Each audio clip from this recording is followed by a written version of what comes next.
netwe aikeranire ninditoraike igoro eryo totimoke twarosirenseye mono tata ichobango totimoke ninditoraike igoro eryo totimoke twarosirenseye mono tata ichobango totimoke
Sasa ni wakati mwingine mwema.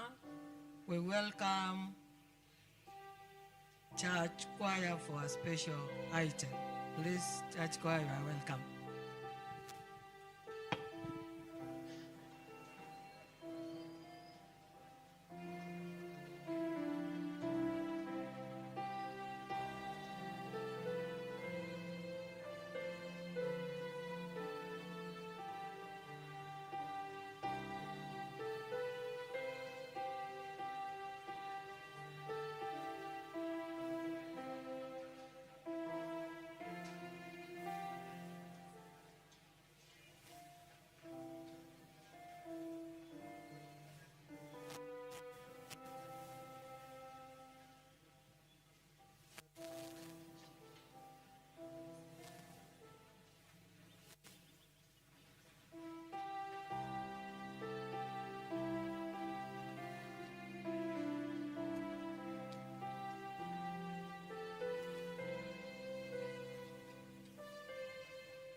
Yeso agotoye.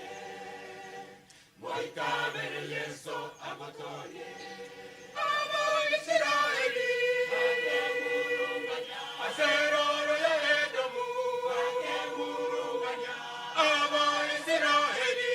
Akemurunganya. Aseroro ya Edomu. Akemurunganya. Musa. Toe amache. Toe nendagera. Akemurunganya. Toe amache. Toe nendagera. Akemurunganya. Wakamogeche Nyasaye. Wakamogeche Musa. Wakamogeche Nyasaye. Wakamogeche Musa. Nyomonera gatoma chingiti. Chingendanse. Chireno bosongo. Chikaba Roma Roma. Chikaba Sega Sega. Chikaba Roma Roma. Chikaba Sega Sega. Abange bagakwa. Bakamorera Musa. Bakamorera Nyasaye. Bakamorera Musa. Bakamorera Nyasaye. Bakamorera Musa. Bakamorera Nyasaye. Bakamorera Musa. Bakamorera Nyasaye. Nyasaye no gwanjani. Omunyamabira amange. Akaiwekerero. Ebona museri mukerere kenge kyasiruru. Neboigo mano mwanya banto. Arai mugereri waigoro. Erinde monto nebwensi ora mwegende. Kasira. Nayoro bogima wakare nakare. Moitabere Yeso. Yeso tutuye. Moitabere Yeso. Yeso tutuye. Moitabere Yeso. Yeso tutuye. Moitabere Yeso asekoro. Moitabere Yeso. Yeso tutuye. Moitabere Yeso. Moitabere Yeso. Yeso tutuye. Moitabere Yeso asekoro. Moitabere Yeso asekoro.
Happy Sabbath.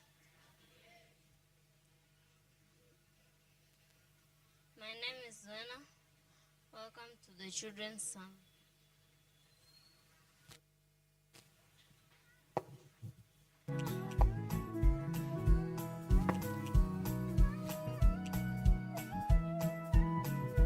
There is but one church in the world today. God has a church.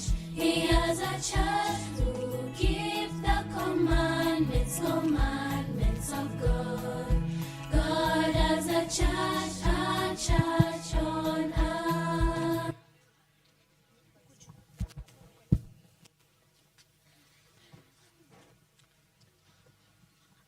Last Sabbath, we were led by the junior class. This Sabbath, we will be led by the real-time class. Last Sabbath, our topic was Heaven Missed by Inches. From the book of this Sabbath, our topic will be Angels in the Storm. from the book of Acts, chapter 27, and Acts, chapter 28. Let's believe and pray. Our kind and everlasting Father who art in heaven, thank you for this wonderful day. As we are going to start our children's story, help us and guide us. I pray this short prayer, believing and trusting in Jesus' name. Amen. Since there was no ship sailing directly to Rome, Paul and some other prisoners were put on board the Asian Minor. What a voyage that was! Trouble began soon after they left the port. The winds were unfavorable and the ship traveled slowly, losing valuable days. By the time it reached Crete, it was nearly winter, so Paul advised the centurions to anchor there and wait for better weather. Imagine, the centurions refused to listen to Paul's advice to wait for better weather, but instead followed the pilot's advice. The next day, the storm became worse. The pilot decided to lighten the ship and throw much of the cargo overboard. When neither the sun nor the stars appeared for many days. When neither the sun nor the stars appeared for many days, all hope was lost. By this time, all the prisoners, all the soldiers, and all the crews were worn out and terrified. Men, you should have taken my advice not to sail from Crete. Mungeponea sana. But now I have to urge you to keep up your courage. Last night, an angel of the Lord, whom I serve, stood beside me and said, Paul, you must stand trial before Caesar, and God will preserve our lives. So God had heard Paul's prayer for his fellow prisoners, for the crew, for the pilot, and for the centurions. And best of all, God is good, church. God is good, church. And all the time, God is good. the angel managed to take hold of the dreadful storm, preserving the vessel. How carefully God watches over his faithful children. So keep up your faith and courage, for I have faith in God that it will happen just as he told me. And it did turn out exactly as he said it would. A few days passed, and when they finally reached the island of Malta, but then the soldiers wanted to kill all the prisoners. But a centurion wanted to spare Paul's dear life, so he kept them from carrying out their evil plan. He ordered those who could swim to jump off first, while the rest got there by using all the pieces of the ship. And what Paul said, that they will reach safely, and they did reach safely. Right after landing, while Paul was sitting by the fire, a snake struck him. Those who saw this expected him to surely die. You must be some god. How come you did not die from the snake venom? Not at all. Haya yote yanawezekana kwa uwezo wa Mungu. I'm only a servant of the living God. After he had healed the father of the chief official of the island, heaven came close to Malta because of Paul's presence. When it was time for Paul to leave, everybody was sad to see him go. After 3 months on the island, Paul and the other crews decided to set sail once more, and they finally reached Italy. To Paul's surprise, some Christians came to see him. I thank God for you, my fellow Christians. I get encouraged whenever I hear your faith in Jesus. I pray that the living God shower you with blessings. Although he was chained, he invited them so that he can teach them about Jesus Christ. Praise the Lord, church. Amen. Praise the Lord once again. Amen. Believe in the Lord Jesus and you will be saved, you and your household. What a man. The Bible says that he preached for 2 years, waiting for his fair trial. Let's pray. So clearly, children of God, God watches over you and your household, and for sure, He will keep you safe. In Jesus' name. Let's pray. Our kind and beloved Father who art in heaven, Father, thank you for this day. You have been with us through this sermon that we have been in. Father, be with us the whole day. In Jesus' name I pray and trust in your name. Amen. So,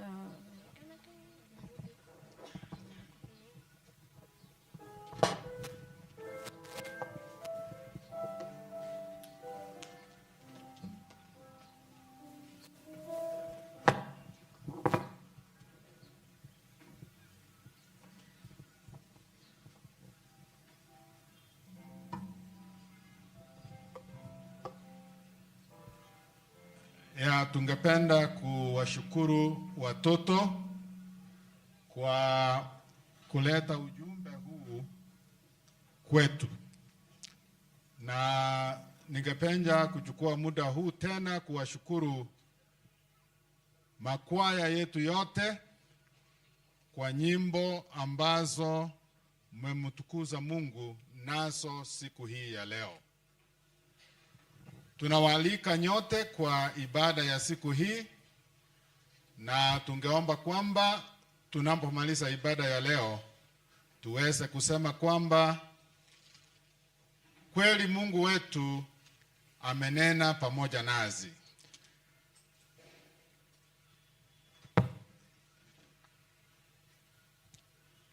Na mada ya mazungumzo yetu siku hii yanatoka kitabu cha Yohana Injili mlango wa 9 fungu la 25.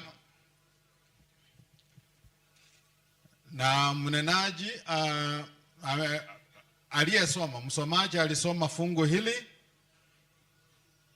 na ningependa kulirudia kwa sababu hapo ndipo mada ya mazungumzo yetu ipo. Fungu la 25 linasema, akawajibu, mimi sijui kama yeye ni mwenye dhambi. Lakini jambo moja ninalolijua, nilikuwa kibofu na sasa ninaona.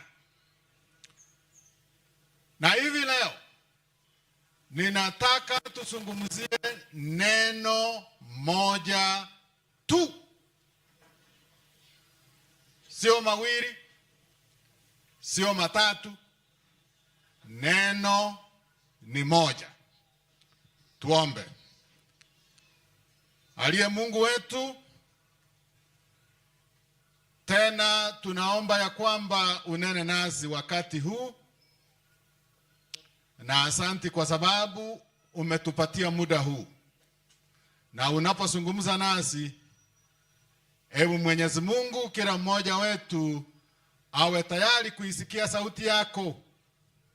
Na mwisho wa ibada ya leo tukupe sifa na shukrani. Kwa jina la Yesu tunaomba. Tukianza kutoka fungu la kwanza la kitabu cha Yohana 9, kisa hiki cha mtu aliyesaliwa akiwa kibofu linazungumziwa hapa. Na huyu mtu wanapokutana na Yesu,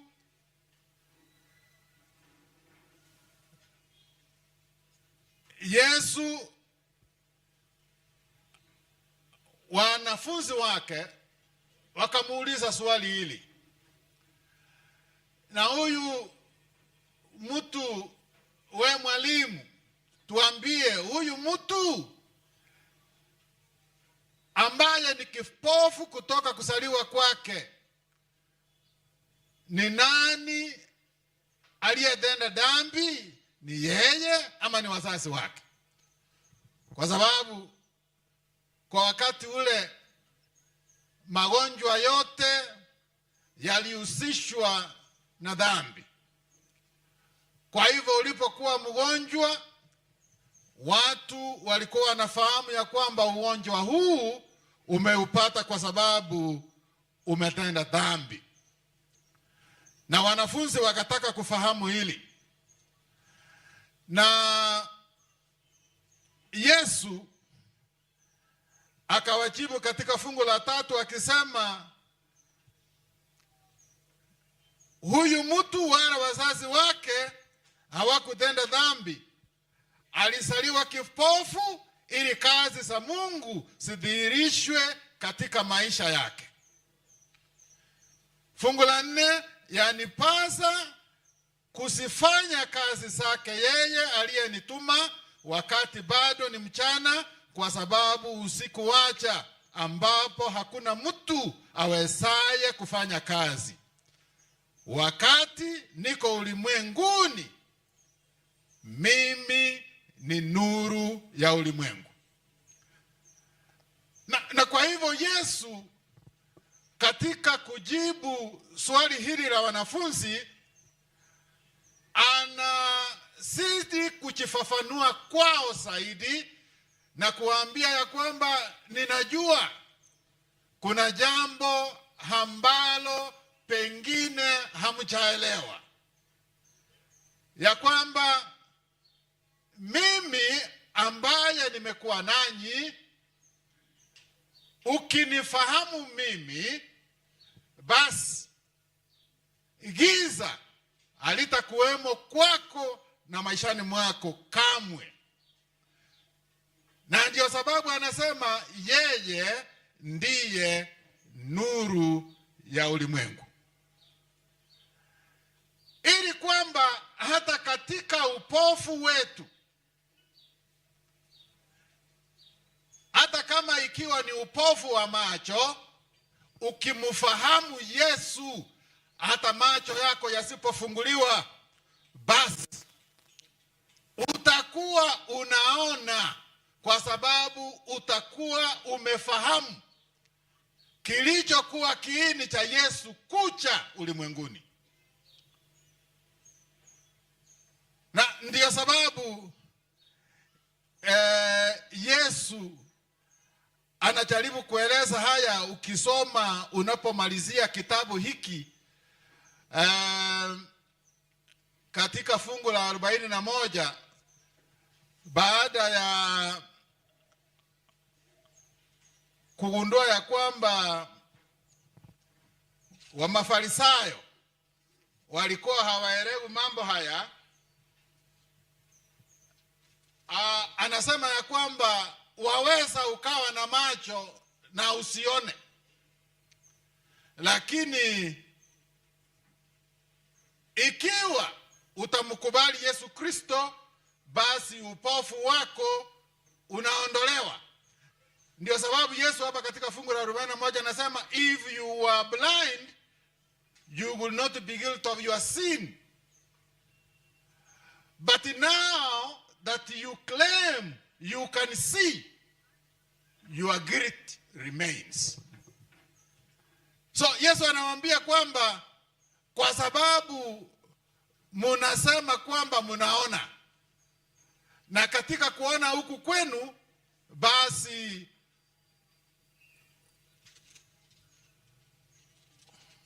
mumehukumiwa au mumehesabiwa hatia, dhambi. Lakini kwa kuwa munasema tunaona, basi muna hatia. Kwa hivyo unaweza ukawa na macho, lakini kwa ndani ukawa kipofu. Na Yesu ndio sababu anasema yeye ni nuru ya ulimwengu.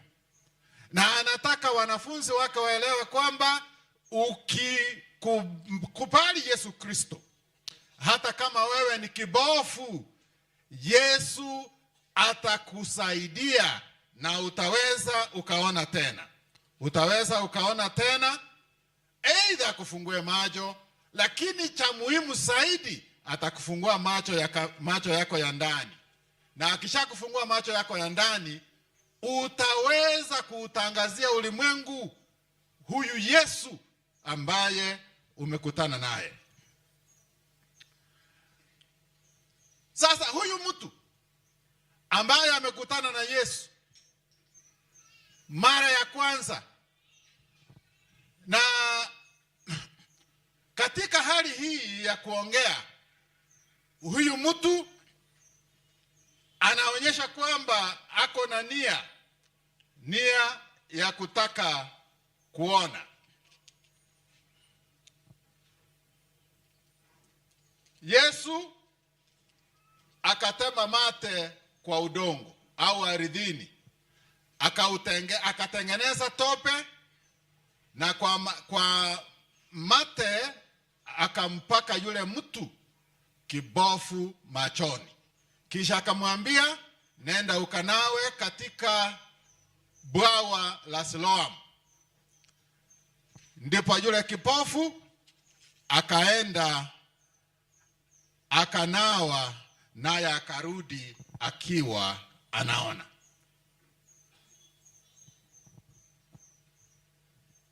Tunachotaka kuangalia mchana huu ni kile kilichotendeka baada ya mtu huyu kufunguliwa macho. Hatuzingatii sana juu ya kufunguliwa macho yake. Tunachotaka kuzingatia mchana huu ni kipi kilichotendeka baada ya huyu mtu kufunguliwa macho. Na tukimaliza kuona hilo, tutamaliza mahubiri yetu.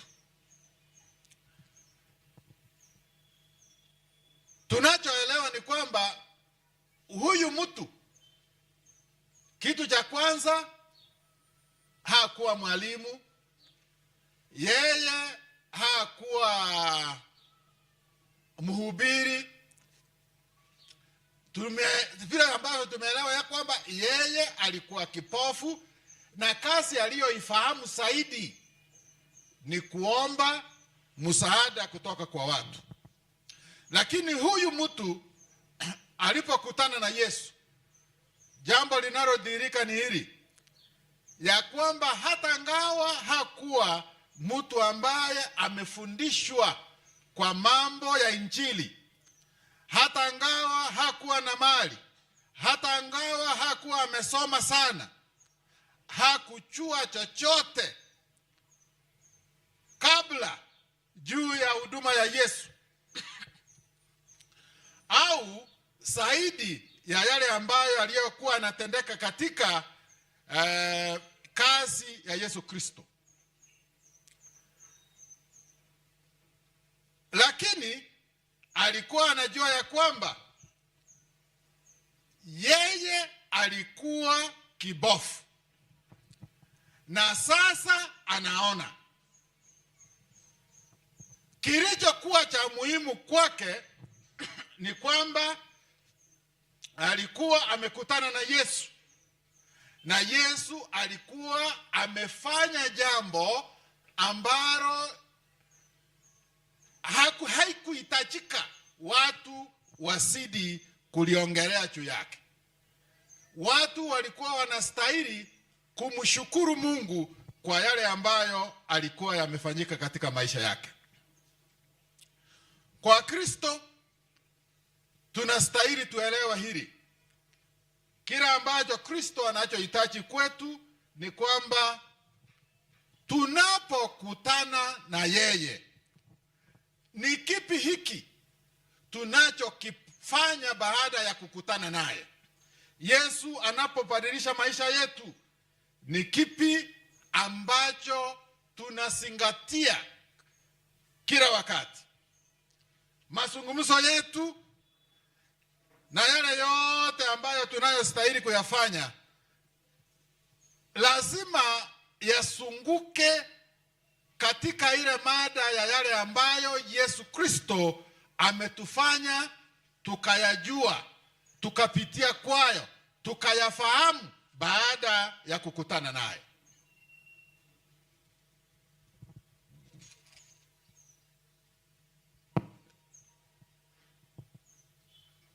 Sasa badala ya watu wale kama Wafarisayo, badala ya kuangalia ile kazi ambayo Yesu alikuwa ameifanya na wasingatie hayo na kuwaelezea watu kazi njema ambayo Yesu aliyoifanya, wao kusudi lao lilikuwa tofauti.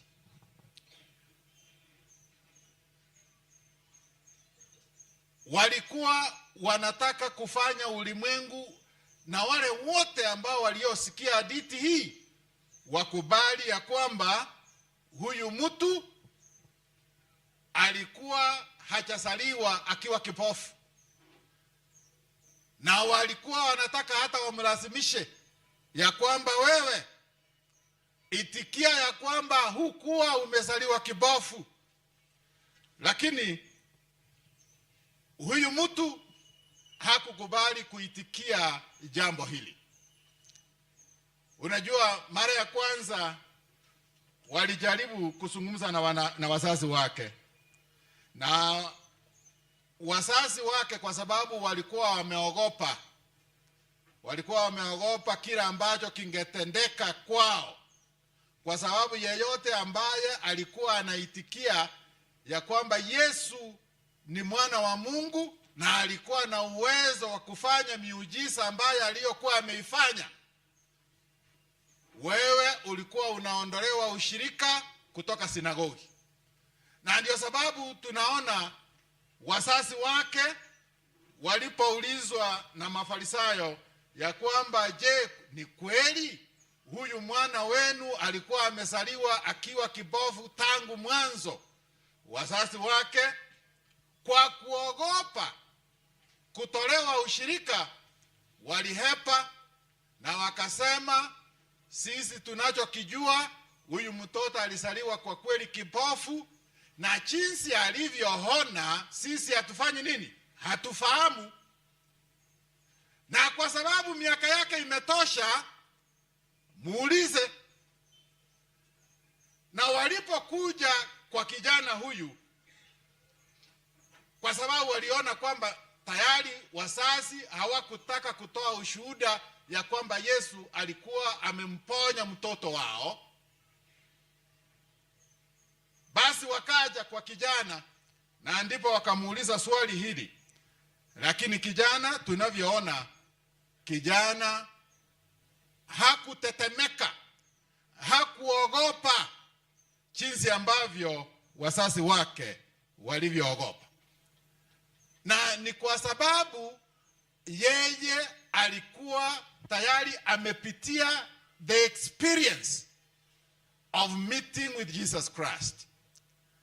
And because already Jesus Christ alikuwa ametenda muujiza huu mkubwa katika maisha yake, alichokuwa amebaki nacho ni kutangaza na kuutangazia ulimwengu ili waweze kumfahamu huyu ambaye aliyetenda jambo hili. Na tunavyozidi kuzungumzia maneno haya, ninataka tuelewe hiki. Huyu kipofu hakuna siku aliyokuwa amekutana na Yesu Kristo. Alikuwa hajafahamu mengi kuliko Yesu huyu. Na ukitaka kujua haya, ukisoma mwisho wa kitabu hiki cha sura ya 9, wakati huyu kijana amefuruzwa kutoka hekalu, wanapokutana na Yesu, kwa sababu Yesu aliposikia maneno haya alienda kumuona, alienda kumtafuta.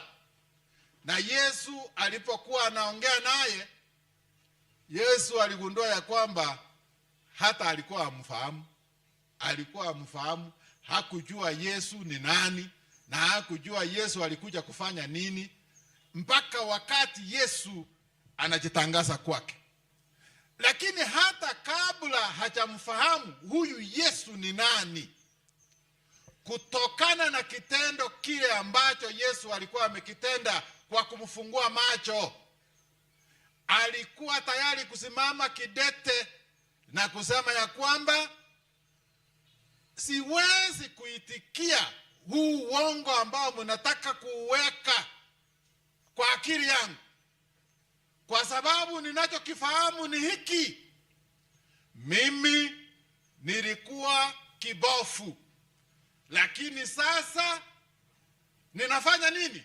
Ninaona. Aliyenifungua macho, iwe ni mwenye dhambi mnavyosema, mimi sijui, lakini ninachokifahamu ni kitu kimoja, ya kwamba nilikuwa sioni, lakini sasa ninaona. I don't know what kind of experience do you have about Jesus Christ.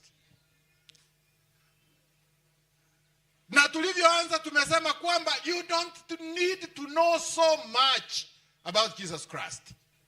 You don't need to know what Jesus has done to many more others. Your concern should not be what Jesus has done to your neighbor. Our concern now, kitu ambacho tunachohitaji wewe na mimi, ni kipi hiki? Why Jesus? Why do you want to become the follower of Jesus Christ?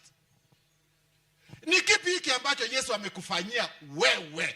Just pick one thing that makes you get endeared to Jesus Christ.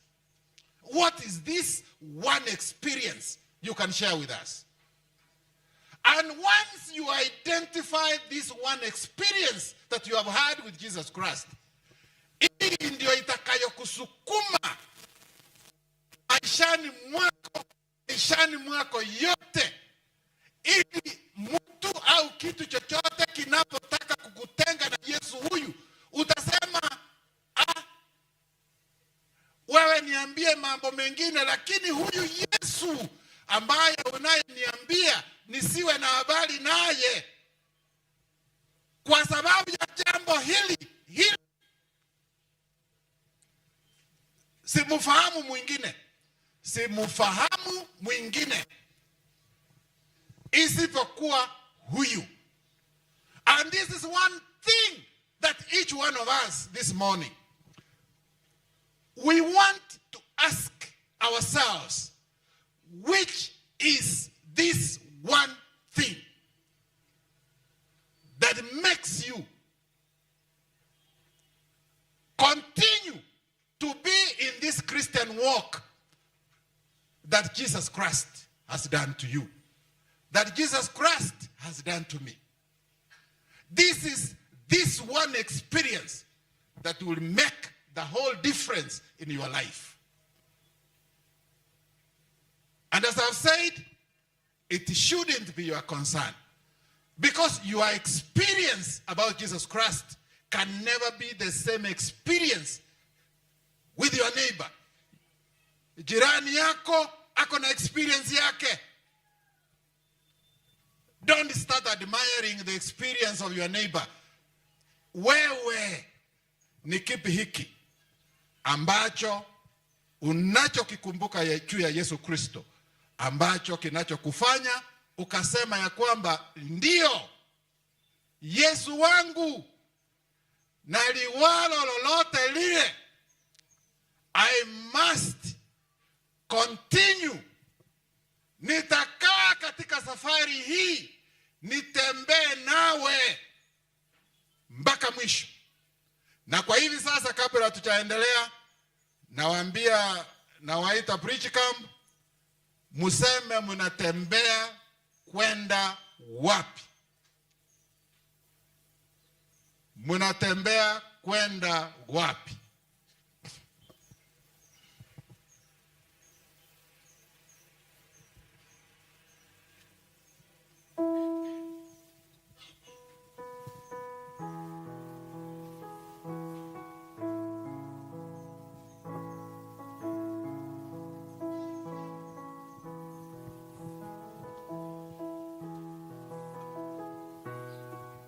Wagendinga imogocha nechi nyimboi koboko. You cannot talk about mogendi o Yesu, talk about mogendi otare onye tora amanya sogocha na ande tora amanya ki Krista gokoleire. It is only when you have this experience and you want to share this experience with others, so that they may join you in this walk. And while they come and join you in this walk, they will also have their own experience with Jesus Christ.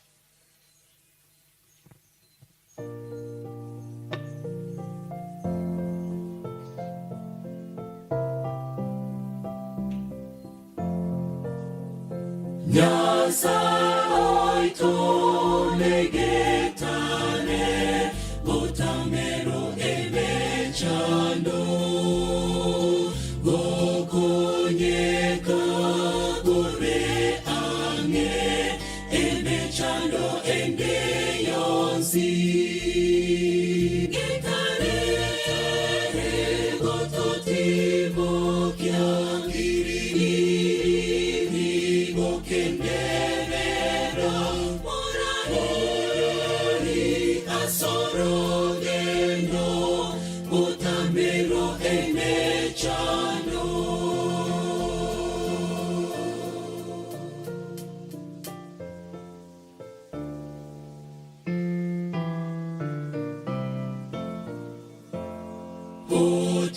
Otukomo basonere butamero emechano. Igotitoko iroka ekiagera arena intwe. Gitareta egototimo kiakiri gokemerera morari asorogendo butamero emechano.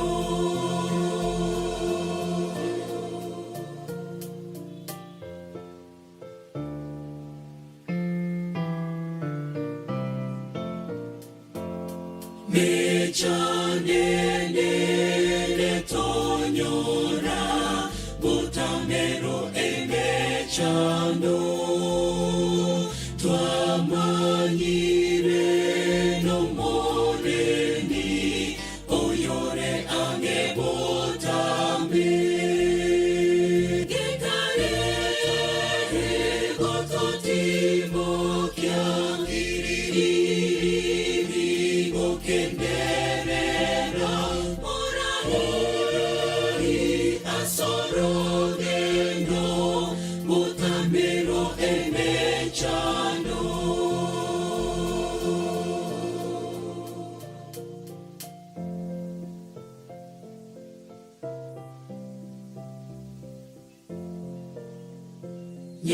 Nyasaye negekengano butamero emechano. Amatuko sinorwaki oyore ange botame. Gitareta egototimo kiakiri gokemerera morari asorogendo butamero emechano. Gitareta egototimo kiakiri gokemerera morari asorogendo butamero emechano.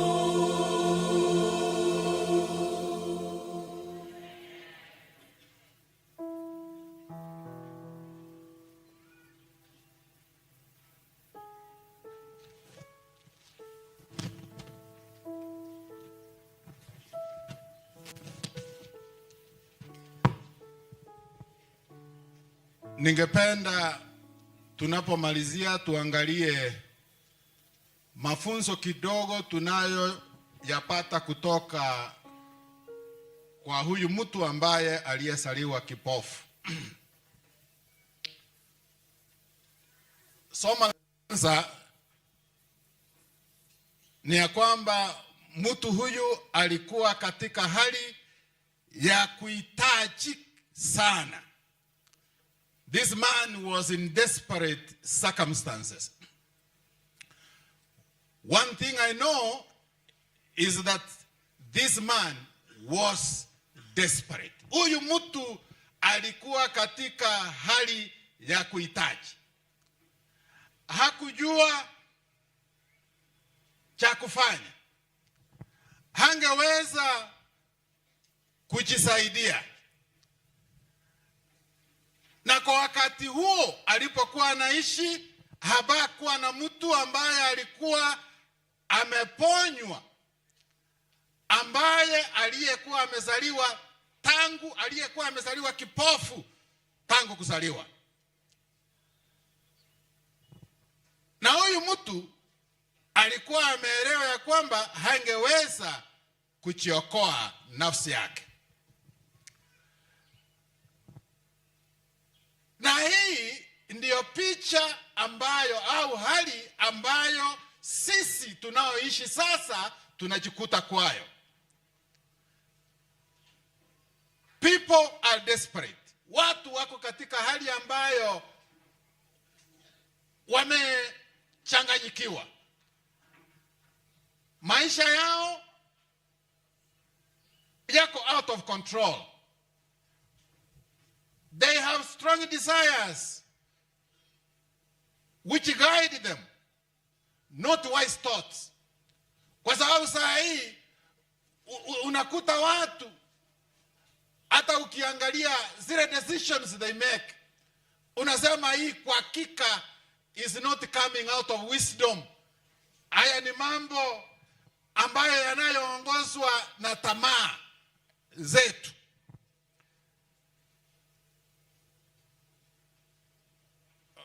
Unajua vijana, sitaki kuwagonga mawe, lakini you know sometimes I get amazed when you find kijana ameajiriwa na anapopata mshahara wa kwanza, kitu cha kwanza anachofikiria ni kununua gari.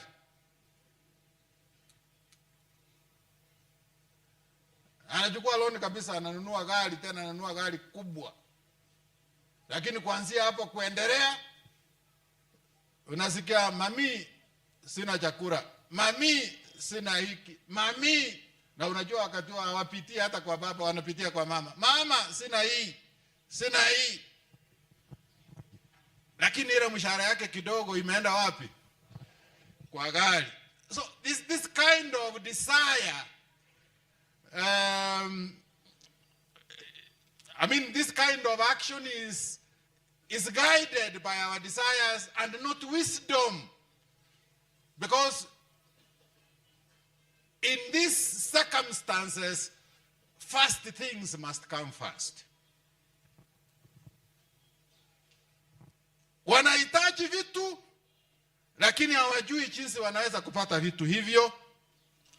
Watu, they are selfish. Watu wako na ubinafsi mwingi. Oh yes, one thing I know, no one knows how to cure this except Jesus. Ni Yesu tu ambaye anayejua jinsi ya kuponya hali kama hizi. Strong desires direct the lives of people today. For this reason, people are desperate. This man knew he was desperate. Therefore, this is the first thing we must all do. Kila mmoja wetu lazima tuelewe hali yetu, ya kwamba hali ambayo tunayojikuta sasa ni hali ya kuhitajika sana, mahali ambako hatujiwezi. This desperate situation is brought about by sin. Therefore, we need to be forgiven by God through the death of Jesus Christ. Ni kupitia kusamehewa dhambi hizi ambazo zimetuweka katika hali hii, ndipo tu tunaweza kutoka hali hii. Lazima tumtazame Yesu Kristo, ili Yesu Kristo aweze kutuponya dhambi ambayo ndiyo chanzo cha hali hii ambayo tumejikuta ndani. Fundisho la pili ni kwamba kama mwanadamu tuko ndani ya giza. A man born blind from birth could not see where he was going. Huyu mtu angetambua anaenda wapi, kwa sababu maishani mwake hajawahi kuona mwangaza. The Jews, when they were in the wilderness, did not know where they were going. wana wa Israeli hawakujua wanaenda wapi, na wangeenda kila mahali. Na ndio sababu Yesu kupitia kwa moto na kupitia kwa wingu alikuwa anawaongoza ili aweze kuwaonyesha njia ya kuelekea nchi ya ahadi ilikuwa wapi. Na kwa hivyo hata sisi katika ulimwengu huu kama yule kipofu tunatembea katika maisha haya, na haya maisha yanaonekana kuwa maisha ambayo yamekosa tumaini, ambayo ni maisha ambayo hayana purpose. Lakini tunajifundisha hivi, we need to trust Jesus who alone can give purpose to our lives. Tunastahili kumtegemea au kumwamini Yesu na kumtegemea, ambaye anaweza kupatia maisha yetu mwongozo.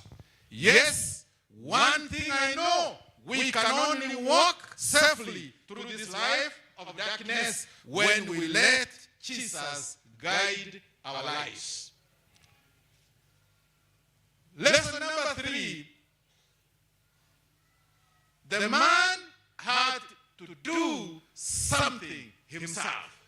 Katika maisha haya tunapotembea kweli ndani ya giza kubwa, giza totoro, ndio, na tumeelewa kwamba ni Yesu tu ambaye anaweza kutuondoa katika changamoto hili, sawa.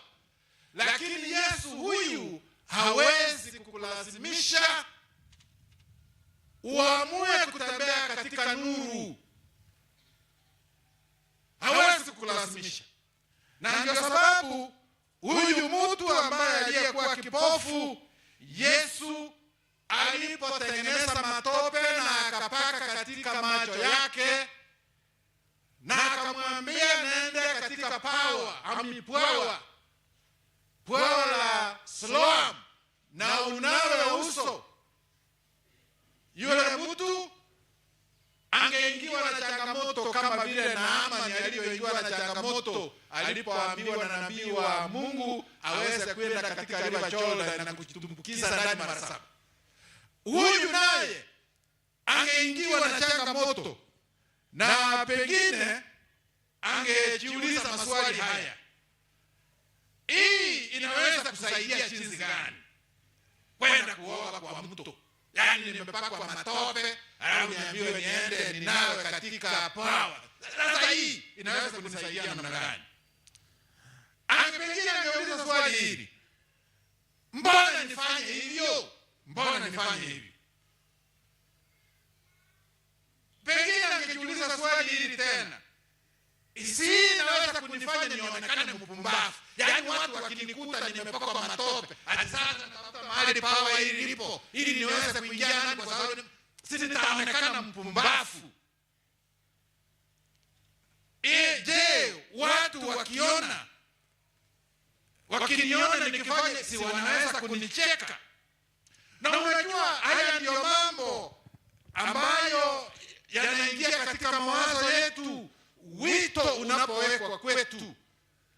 Mara nyingi tunajiuliza maswali haya ya kwamba sasa mimi na kiwango hiki nimefika, yaani watu wanione kweli natembea kwa miguu yangu, dume zima kama mimi, mwanamke wa hadi yangu, nikubali wito huu, yaani kukubali na mimi nimfuate Yesu.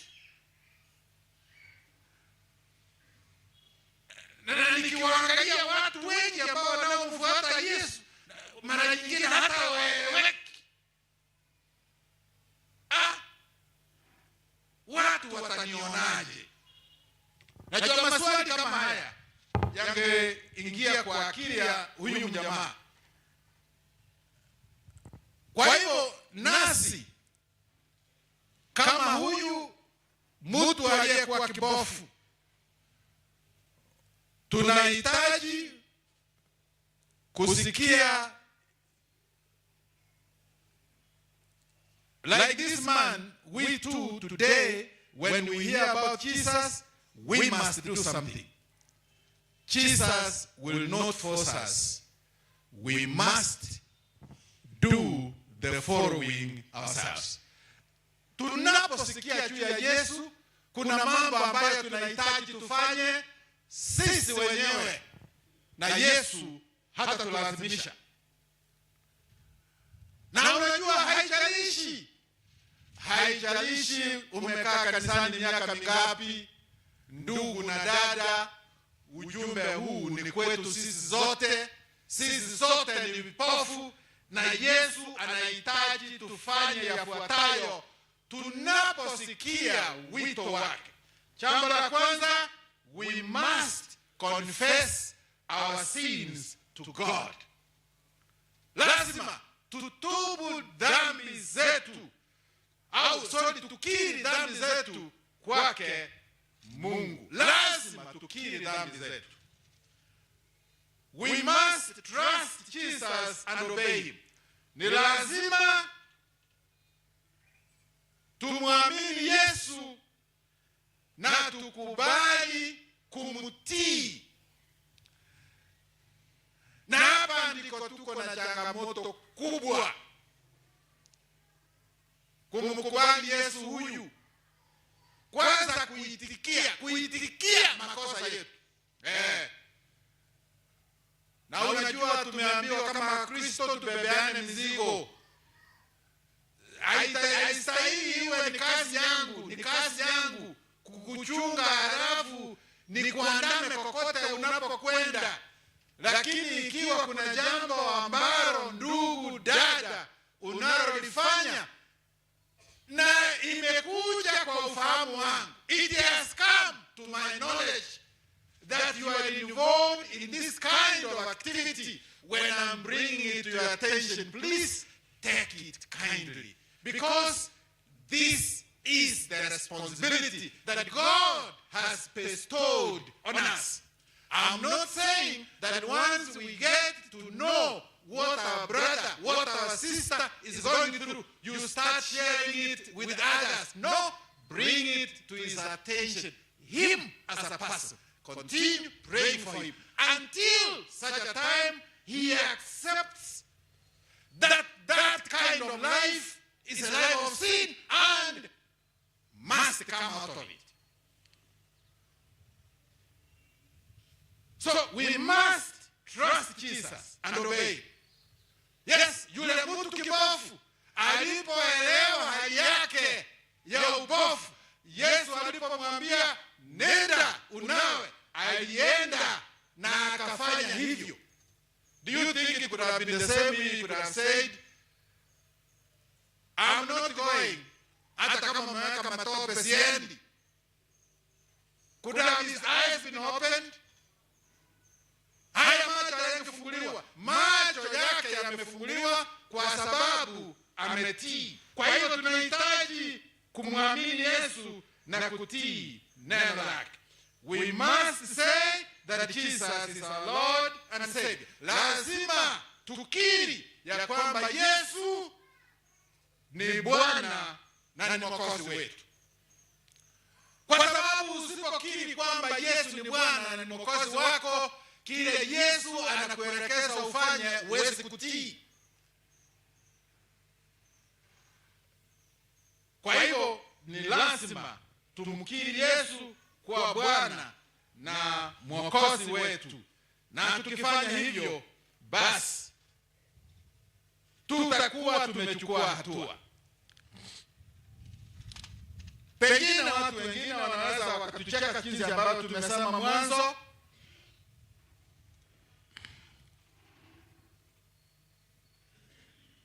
It could be the same thing for us as it was with the man born blind. So tunahitaji tuelewe hivi. Kwa kumtii Yesu,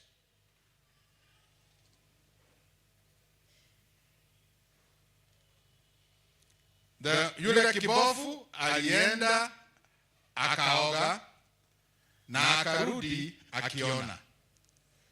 kwa jinsi hiyo hiyo Yesu anaweza akatusaidia sisi tukaelewa juu ya dhambi zetu. Anaweza akatusaidia tumwamini. Anaweza kutuokoa sisi kutoka kwa dhambi. Anaweza akatuponya sisi kutoka kwa ugonjwa wa dhambi. Na ndio sababu Paulo anasema hivi katika kitabu cha Warumi 1:16 ya kwamba I am not ashamed of the gospel or the good news of Jesus, for this is the power to rescue us. Kwa hiyo ndugu na dada, inastahili kila mmoja wetu asimuonee Yesu aibu, kwa sababu ukimwonea Yesu aibu hutaweza kuwatangazia wengine, huwezi kutangazia ulimwengu jambo lile moja ambalo Yesu amelitenda katika maisha yako. The power of our salvation has its genesis in the death of Jesus in our place. Unfortunately, many people prefer sin, and this is terrible. You know, it's a paradox.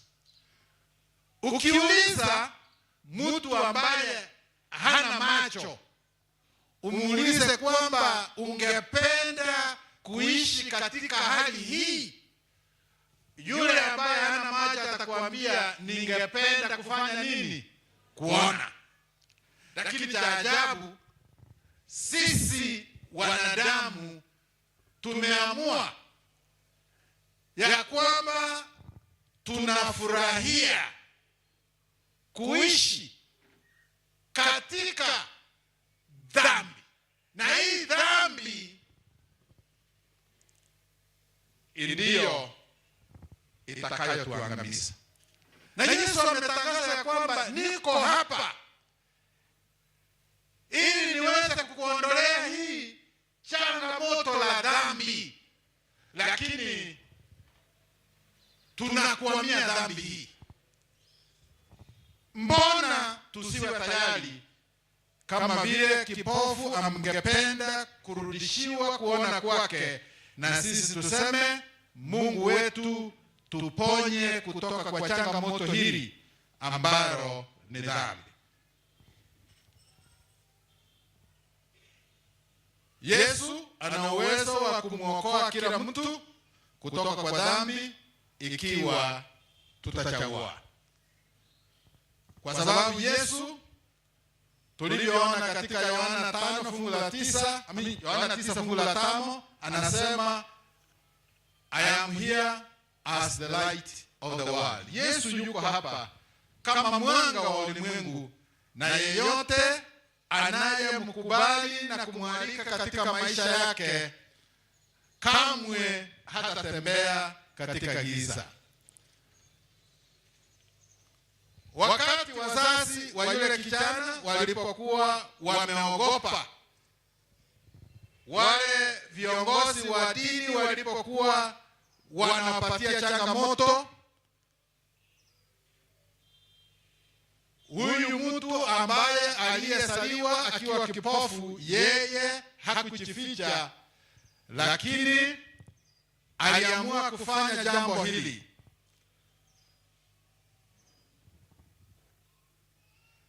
This man did not hide behind these excuses, such as ignorance of great doctrinal truths.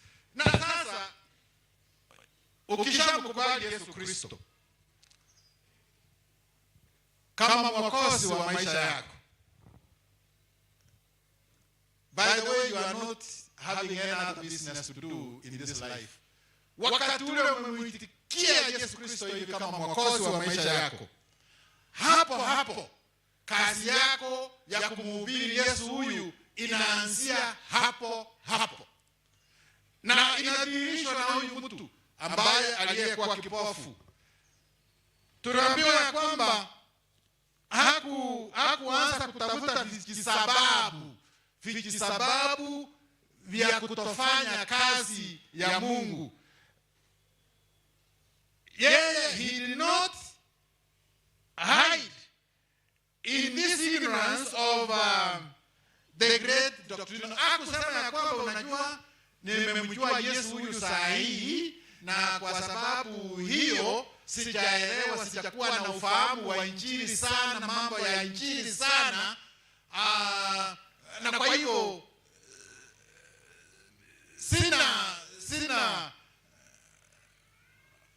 I have not been grounded in these truths. So wacha nijue kwanza ndio nianze kueneza injili. Immediately and with boldness he witnessed, and he made the world know that in their midst lived one. Katikati yao kulikuwa na mmoja ambaye alikuwa na uwezo wa kuwarejeshea walio vipofu macho yao. Now, this is the kind of message we want to get, brothers and sisters. If you are here and you are professing Jesus as your personal Savior, then you have no reason why you can't share this Jesus to everybody you come across. Kila mtu ambaye unayekutana naye, hauna sababu ya kutowaambia hawa juu ya Yesu huyu na kile ambacho Yesu huyu amekufanyia katika maisha yako. He did not hide behind a new convert. And hakusema kwamba mimi nimeongoka juzi tu. Though he knew little, he knew enough. And how much was enough for him? I was blind, now I see. That is it. He didn't need to know much. This was enough. One thing I know, I was blind, now I see. So at every stage of our Christian walk, God has given us something to share. Don't wait. Share that which the Lord has revealed to you.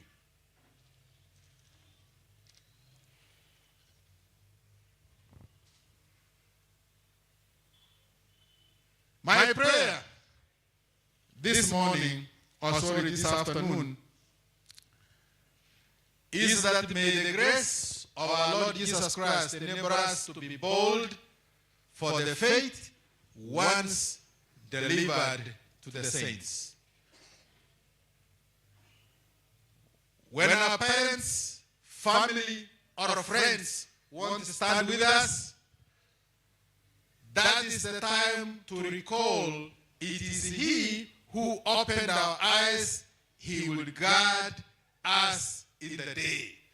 Wakati kila mtu atajitenga nasi, kile ambacho tunachohitaji kujua kwamba Yesu ndiye aliyetufungua macho na ataandamana nasi katika safari hii.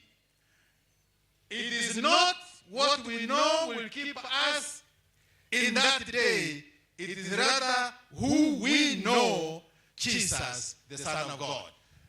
Sio tunachokijua ambacho kitakachotufanya tusimame Yesu anaporejea.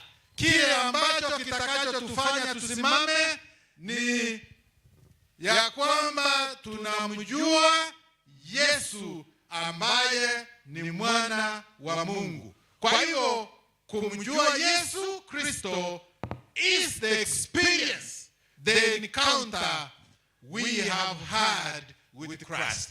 And may the Lord bless us in Jesus' name.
Ya tunapoomba, ningependa kila mmoja wetu kwa njia ya pekee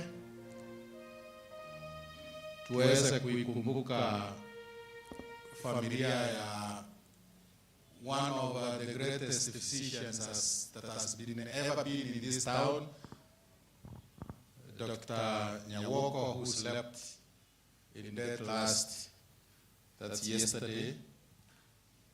Tukumbuke ile familia because they have gone through a big challenge. Kwa sababu wakati daktari alikuwa very down, the wife became very sick also, and she has not recovered yet. Then in the process again, they lost their daughter whom they depended on much. Now Mzee has slept. So let us remember this family even as we do our last prayer. Our God and Father in heaven, before thy presence we come this hour. Thank you for speaking to us. You have reminded us that only one thing we need to know: the experience we have had with you in our lives, and once we have had that experience and acknowledged what you have done in our lives, then Heavenly Father will make every other person round and about us get to know something about you. How we pray that you may speak to the hearts of each one of us. That Heavenly Father, as we come to the close of the divine hour, that each one of us may leave this place of worship with this experience that yes, Jesus Christ, you have done something in my life, and my life is not the same. And from then on, continue speaking about this experience so that everybody else who hears about you may have a taste of you, and then you may reveal yourself to him, and that Heavenly Father, each one of us, once we have this experience, then the work on earth will be done, and Heavenly Father will be ready to go home. And we want to say that, Heavenly Father, that this very hour, thank you, because each one of us, you have given us the opportunity to serve thee. We even want to remember your manservant, Elder Dr. Nyawoko, who has served not only this church, but in the health ministry. He has served. Many people have passed through his hands, and those that he has served, they have always had something to testify about this man of God, because he has always brought a change in their lives on the way they perceive their health.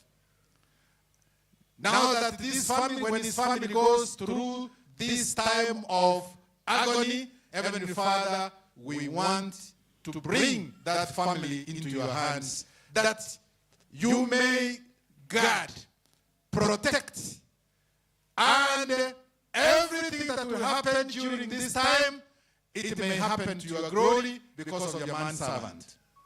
Heavenly Father, as we come to the close of our service today, we want to pray that your will may be done in our lives, such that as we part from this sermon on this divine hour, that Heavenly Father, you may walk throughout our lives, and we may continue to share what you have done in our lives until you come again. In Jesus' name we pray.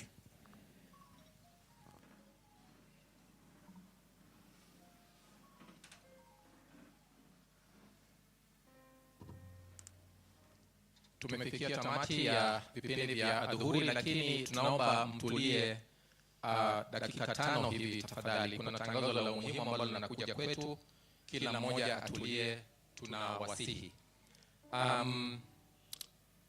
Matangazo ambayo yalikuja kwetu ambayo tungependa kusisitiza, la kwanza, ambassadors, wazazi wa ambassadors wanakutana katika white benches. Wazazi wa adventurers upande huu mwingine, alafu ambassadors pia wanakutana katika mti ule, chini ya mti ule, baada ya vipindi vya saa hizi mchana. Na elders pia tunakutana saa 10 ili kujadiliana mambo ambayo yanahusiana na kanisa. Ningependa kumkaribisha pastor kwa tangazo linalofuata. Ningependa kusisitiza mawili matatu. Kwanza tunashukuru Preach Camp Home Church. You have surpassed the expectations as by your size of the Home Church. Tunashukuru sana. Mungu awabariki. Next on the line is daraja 2. Inakuja tarehe 20 ngapi? Kwa hivyo daraja 2 mjitayarishe. Kesho tukikutana katika Home Churches zetu, tutafanya nominations, tutafanya uchaguzi, na viongozi wote wa Home Churches tunaomba ya kwamba isiyo ya kamera au umetoka kwa kamera, isiyo ya kamera, viongozi wote wa Home